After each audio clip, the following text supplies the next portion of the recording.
How's it going, everyone? Today I'm excited to dive into the music of one of my favourite artists from the past few months, the incredibly talented Dutch producer Marsolo. What sets Marsolo apart for me is his unique approach to writing house music, seamlessly blending atmospheric synths and powerful basslines to craft these evocative, journey-like experiences for the dance floor. In this tutorial, we're going to be looking specifically at sound design, unpacking all the techniques and sounds that Marsolo is using to achieve those distinctive synths and warm, immersive basslines which really define his tracks. Let's get into it.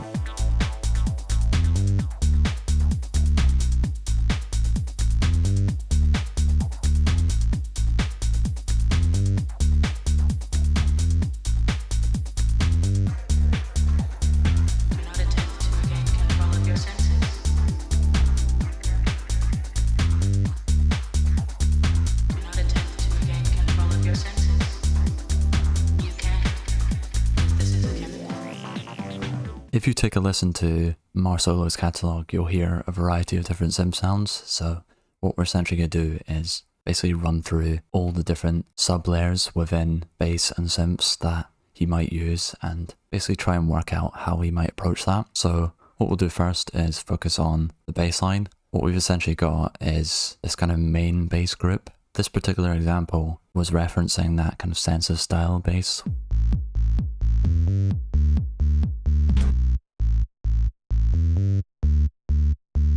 So for that kind of SYNTHS style track, he's used a kind of fuzzy main bass layer. From memory, these come from the kind of 90s sample CDs.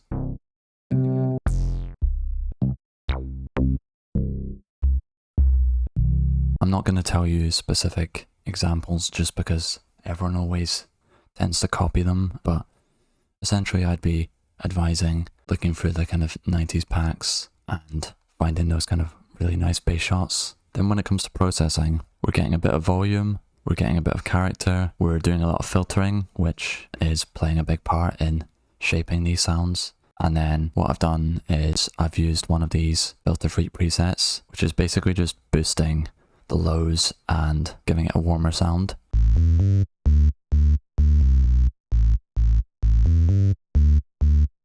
So if I was to summarize for the kind of main bass layer, I'm basically placing that priority on finding really nice raw sounds, and then with the processing I'm keeping it quite subtle but effective at the same time. Something I don't think enough people do is basically layering. So what I've done is I've basically added this kind of texture.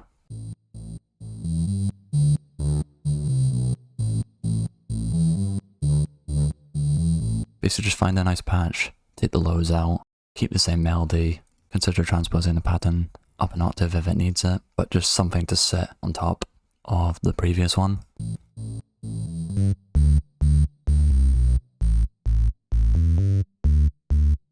So that's pretty much how I would do the main bass, and then if you want to fatten out the low end, you can add a sub, which can literally just be the exact same sample filtered with different processing, so it becomes something you feel more than you hear.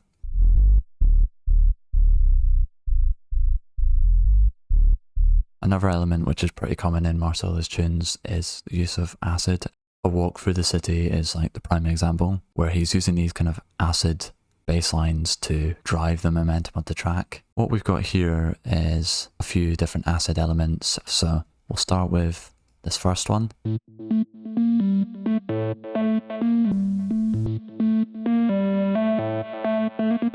So we've got this kind of acid lead. The way I've done this is using this plugin called Acid V. What you get when you open up this plugin is basically a bunch of acid presets with sequences built into them. If I just hold down one note,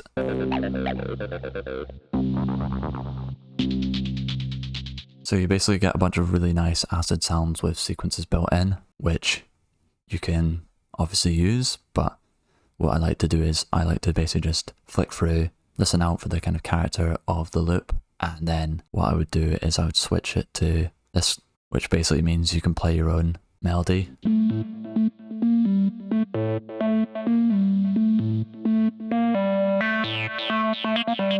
I think a big part of that kind of acid sound is the use of automation, just to help shape the sound into something a bit more interesting. the kind of parameters that I'd be looking at here would be cutoff, resonance, envelope, decay, accent. Those are kind of like the main parameters I'd be looking at, but one of the things I really like about Arturia is how easy it is to shape sounds, because what you've got is you've got these 4 macros down here, which are basically mapped to a number of different parameters. These basically give us even more creative freedom, and it kind of makes sound design a bit easier in that way. So what I've done is I've basically recorded this automation in by moving my mouse, and the way you do that is if you click this and then you would hit record.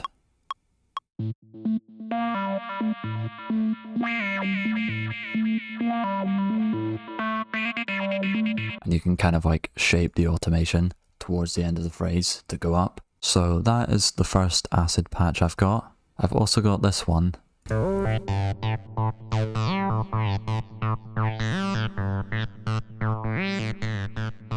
I think I originally went for this ABL plugin, which is the other one that you might see when it comes to acid.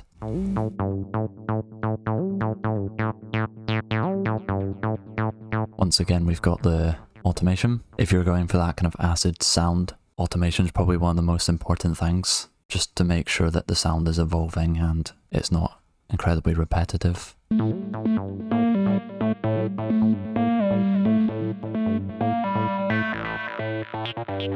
So those are 2 acid plugins I'd recommend to anyone that's going for that kind of acid sound, but you don't have to just settle on them. What I've got here is this sample that I sampled from the JDXA behind me. The sample I found was this, which already had a bit of that kind of resonant texture to it, which is pretty common in Marsolo's tunes. I think what he's done with processing is done a lot of this kind of stuff, cranking the resonance up and basically just sweeping through to hear nice frequencies. So basically what I did is I started with that default sample, and then what I would have done is I would have recorded a few takes with the filter in different positions.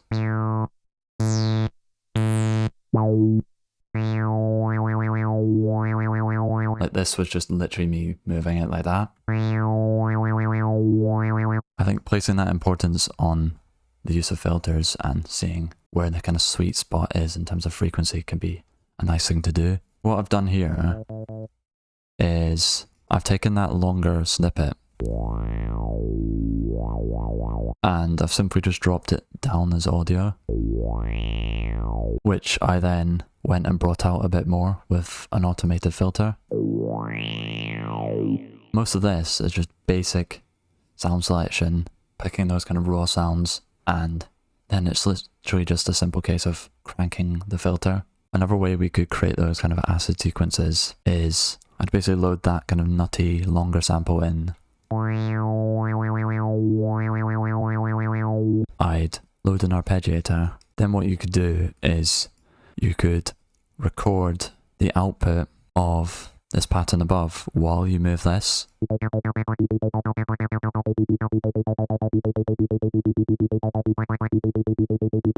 could drop it into a sampler, could slice it. Then what you could do is you could load a sequencer and we could basically play around with the pattern.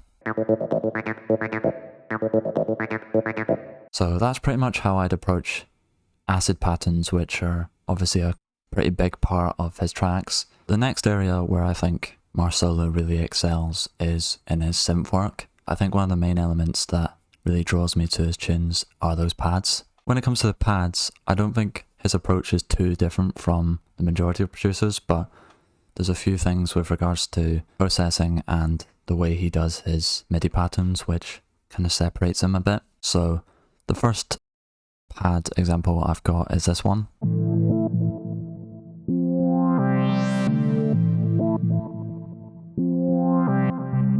What we've got here is kind of this evolving pad, which is actually a synth lead. If I just play.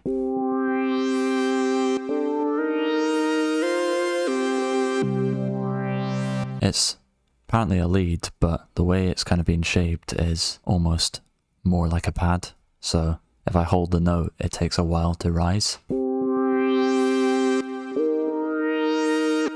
You can very much go with any approach when it comes to pads. Go to a plugin like Bluetooth or use samples, play around with the start time and the envelope, and see if you can create these sounds which are slightly more interesting than just your kind of standard pads. With the actual patterns, this is where you can be a bit different. You'll see with this pattern, there's a combination of long and short notes, there's octave jumps, and it just kind of complements the patch I've chosen really well.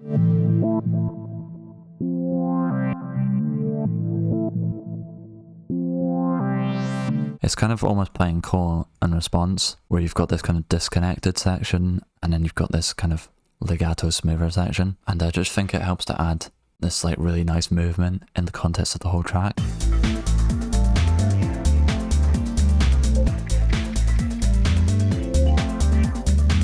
So focus on finding those really nice kind of evolving kind of synth patches. I think once you find those patches, the two ways you can kind of stand out are in those patterns.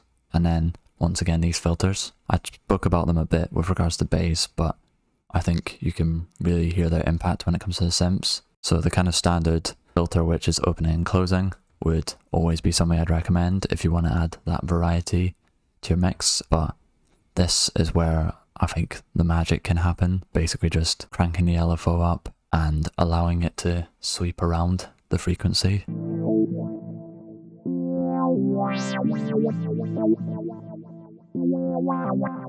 It's basically what I refer to as like the wow effect, because it basically takes that instrument and gets it to start saying wow. Wow, wow, wow, wow, wow.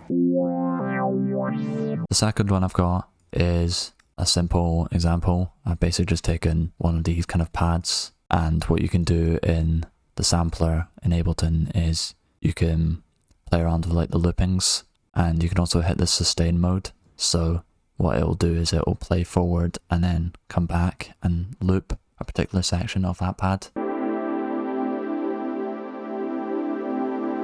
It just makes it a bit more natural. You'll see the processing's very basic. You can get creative with like phasers, kind of modulation effects, tremulators. So many options when it comes to pads, but I think pads are just one of the elements he does best in his tracks. The next element we've got is these chords. Once again, sound source, I'd say don't overcomplicate it. I think what I've gone for here is these kind of keys. I've actually layered two sounds. So basically just picked those patches, went for fairly basic chords, and then we've shown it before, we'll show it again, the kind of filter trick.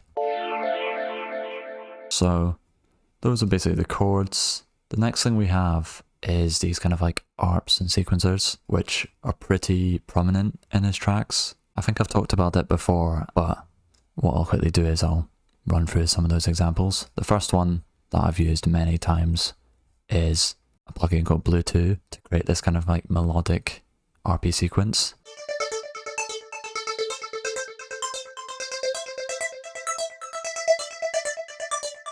With these kind of ARP sounds, the beauty of them is you can literally just skim through presets, and all these kind of presets have sequences built into them. So all you really need to do is hold one note, and you can basically let the kind of built-in sequence dictate the way it goes. That's very much the basic approach to the technique. Obviously you can do things like playing different notes of the melody as opposed to just playing one note all the way through. And then when it comes to processing, I've simply just used an LFO to sweep an auto filter up on the bandpass.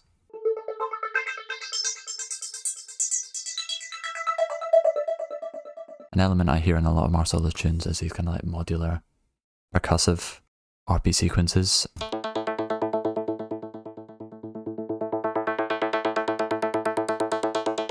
You'll see we've gone the most basic version of the way you can do that technique, literally just holding one note throughout.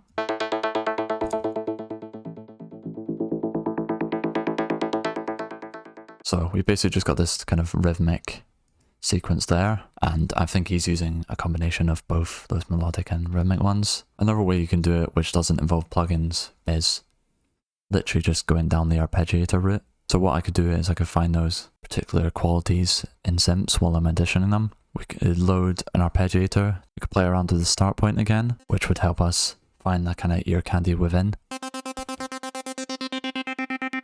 The next option you could go for is Trillion. I know Trillion has loads of these like sequence sounds. Obviously it's a bit more of an expensive option, but I very much recommend it for those kind of textures and sequences. So I've kind of picked this one, which it's kind of more of an SFX, like it's still a sequence, but it's not quite the constant one that we showed up here. Let me just see what these last two are.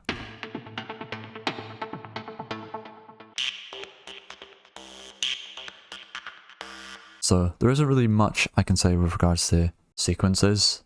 Essentially it's about deciding what you want. If you want this kind of melodic instrument playing in the background, or whether you want this kind of rhythmic texture. There's so many plugins out there that have these kind of inbuilt sequences. I think I might even do a tutorial covering them. Alright people, that's going to conclude this one. I think what Marsolo is doing is truly something special, and I hope this tutorial has given you a deeper appreciation of his sound design and how he goes about creating those incredible synths and basses. If you enjoyed the video or found it helpful, then make sure you hit that subscribe button. Thank you for watching, and I'll see you in the next